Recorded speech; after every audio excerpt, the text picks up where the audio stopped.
और अब बात आम आदमी पार्टी में मचे घमासान की। कपिल मिश्रा के अनशन का आज दूसरा दिन है, लेकिन इस बीच कई हैरान करने वाली जानकारियां सामने आ रही हैं। कपिल मिश्रा का कहना है कि अरविंद केजरीवाल को लेकर वो कुछ और अहम खुलासे करने वाले हैं। सवाल ये भी कि अरविंद केजरीवाल के राज में फर्जी बिलों का भुगतान हुआ है।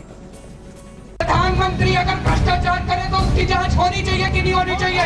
सांसद रिश्वत लेके संसद के अंदर वोट करे तो उसकी जांच होनी चाहिए कि नहीं होनी चाहिए। अगर कोई सरकारी कर्मचारी रिश्वत लेके कुछ काम करे तो उसकी जांच होनी चाहिए कि नहीं होनी चाहिए। दिल्ली के मुख्यमंत्री अरविंद केजरीवाल पर नई मुसीबत टूट पड़ी है। उनकी सरकार में करोड़ों के फर्जी बिल पास होने की बात सामने आई है। इस मामले में अरविंद केजरीवाल के सगे साढ़ू सुरेंद्र कुमार बंसल का नाम सामने आया है, जो अब इस दुनिया में नहीं है। इस घोटाले का खुलासा एक आरटीआई के जरिए हुआ। रोड एंटी करप्शन ऑर्गेनाइजेशन यानी राको ने आरटीआई नेशनल हाईवे नंबर 44 के पास दिल्ली के बकोली गांव में नाले की मरम्मत के लिए कराए गए काम का ब्यौरा मांगा था। सवाल था, यह काम किसे मिला, किस आधार पर मिला और बिलों का भुगतान कैसे हुआ।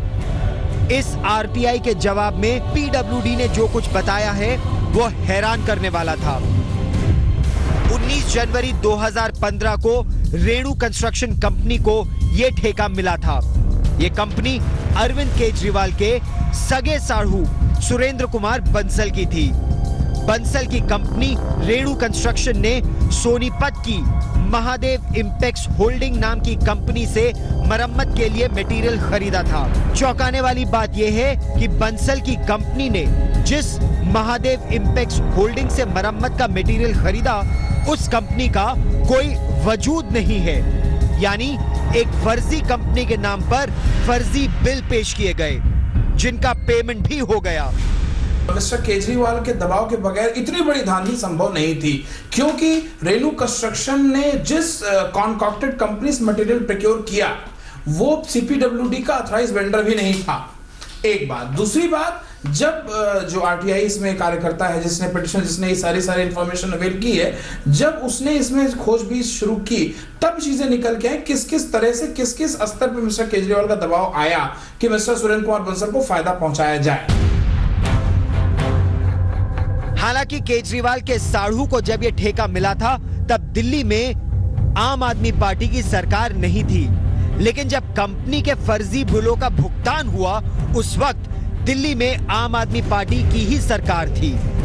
आरटीआई से मिले इस जवाब और राको के दावे के बाद आज तक की टीम सोनीपत के उस ठिकाने तक भी जा पहुंची जहां महादेव इंपेक्स नाम की कंपनी का पता था, लेकिन वहां ऐसी कंपनी का कोई वजूद नहीं मिला।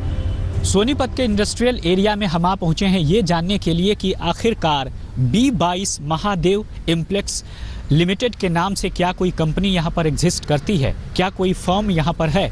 आसपास पूछताछ के बाद और जांच करने के बाद यह साफ तौर पर पता चला है कि इस तरह की कोई फर्म यहाँ पर एग्जिस्ट नहीं करती। जो कंपनी वजूद में ही नहीं थी उसे करीब 2 करोड़ रुपए का पेमेंट आखिर कैसे हो गया, इस सवाल का जवाब हमने मांगा दिल्ली सरकार के पीडब्ल्यूडी मंत्री सत्येंद्र जैन से। हमारी फरवरी में सरकार आई थी, उससे पहले कॉन्ट्रैक्ट फाइनल हो चुका था और काम उनको कॉम्पिटिटिव बिडिंग, ऑनलाइन बिडिंग होती है, किसी को बाई हैंड नहीं दिए जाते हैं। कॉम्पिटिटिव बिडिंग से ही सारे कॉन्ट्रैक्ट फाइनल होते हैं पीडब्ल्यूडी के अंदर, और कॉम्पिटिटिव बिडिंग से ही सारे कॉन्ट्रैक्ट हुए हैं। और ये जो पूरा 1.5 किलोमीटर में ये नाला बना है, जिसके लिए 10 करोड़ सैंक्शन हुआ है, पर आप देख सकते हैं ये नाला का हालत। अब जरा वो निर्माण भी देख लीजिए जिस पर सरकार ने 10 करोड़ रुपए फूके हैं। टूटी फूटी इस नाली का सीमेंट उखड़ रहा है। आए दिन हादसे होते रहते हैं, गांव वाले भी इससे परेशान हैं कि ये यूज में नहीं आ रहा है, ये बना के डाल दिया गया है, इसमें कोई मतलब इसका कोई इस्तेमाल नहीं हो रहा है। इधर भी ऐसे ही है, इधर भी ऐसे ही है। ऊपर से मिट्टी आती है, कचरा आता है, वो नाले में डाल देते हैं ये झाड़ू वाले, सफाई वाले। इसमें रफ मटेरियल यूज किया है इन्होंने, ठीक है। ये काफी खुला पड़ा हुआ है, इससे काफी लोगों को, किसी को क्षति हो सकती है।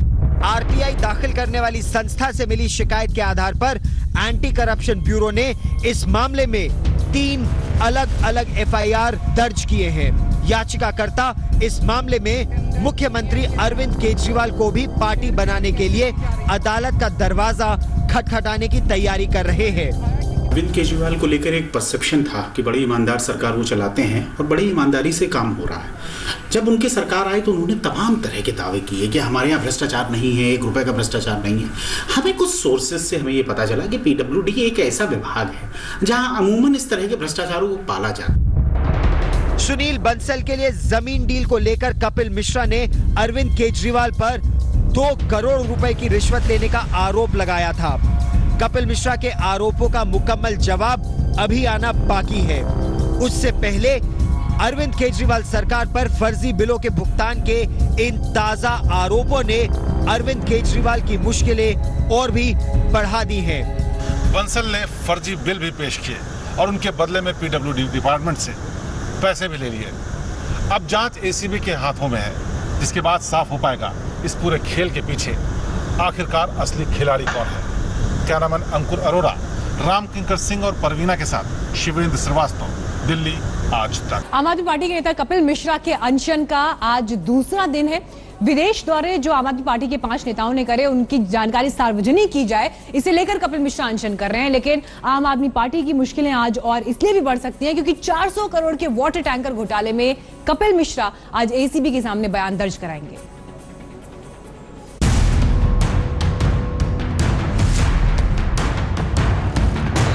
आम आदमी पार्टी से निलंबन के बाद दिल्ली के पूर्व मंत्री कपिल मिश्रा को आप में भ्रष्टाचार ही भ्रष्टाचार दिख रहा है।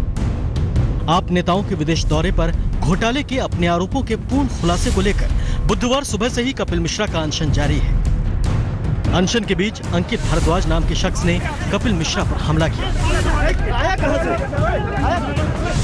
पुलिस ने अंकित को गिरफ्तार तो कर लिया है, लेकिन उसकी पहचान को लेकर आम आदमी पार्टी ने थोड़ी जल्दबाजी दिखा दी। संजय सिंह के आरोपों पर खुद बीजेपी युवा मोर्चा के नेता अंकित भारद्वाज ने पानी फेर दिया। हालांकि बाद में संजय सिंह ने सफाई में कहा कि पुलिस जांच में सच्चाई सामने आ जाएगी।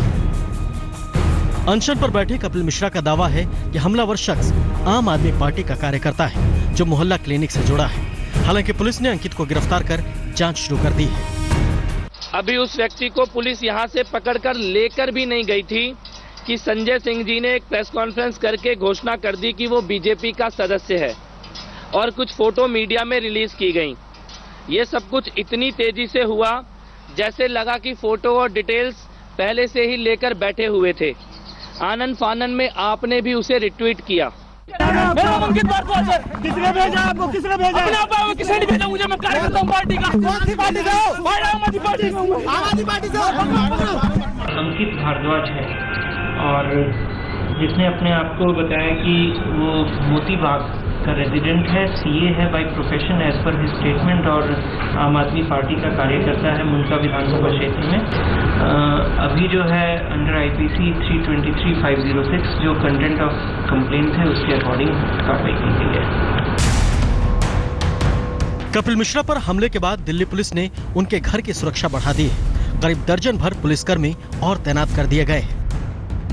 जैसा कि कपिल मिश्रा का कहना था कि उनकी लड़ाई भ्रष्टाचार से है, उन्हीं की पार्टी के लोगों से है। जिस तरह से उन्होंने भ्रष्टाचार के आरोप लगाए हैं अपनी ही पार्टी के नेताओं पर, चाहे वो दिल्ली के मुख्यमंत्री अरविंद केजरीवाल हो या फिर सत्येंद्र जैन हो। उनके अलावा यहाँ पर आप देखेंगे तो आपको पुलिस बल भी तैनात दिखाई देगा। सुरक्षा में किसी तरह की कमी आपको नहीं दिखाई देगी। सभी मुस्तैदी से लोग यहाँ पर पुलिस बल जो दिखाई देगा जगे हुए हैं। हमलावर शख्स पर सियासत के बीच कपिल मिश्रा ने कहा है कि जब तक आप नेताओं के विदेश दौरे का मकसद और खर्चे की जानकारी नहीं मिलती, अनशन जारी रहेगा। यानी केजरीवाल के खिलाफ जंग को लंबा खींचने की कपिल की तैयारी पूरी है। अंकित यादव, प्रियंका सिंह और पंकज जैन के साथ शुभम गुप्ता, दिल्ली आज तक।